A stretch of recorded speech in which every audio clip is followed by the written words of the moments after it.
તમે જુઓ, ગમે એવો ખોટું બોલનારો માણસ હોય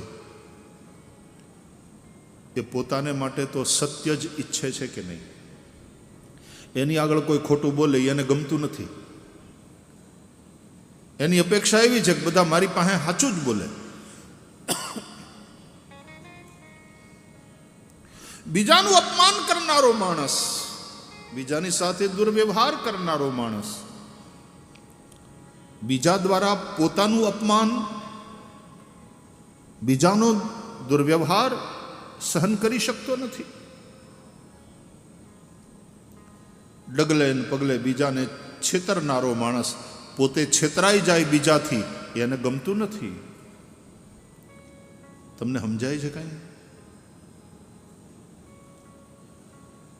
જે વ્યવહાર તમે બીજાની પાસેથી તમારા માટે ઈચ્છો છો, જેવા વ્યવહારની તમે તમારા માટે બીજાની પાસેથી આશા રાખો છો, એવો જ વ્યવહાર તમે પણ બીજા સાથે કરો.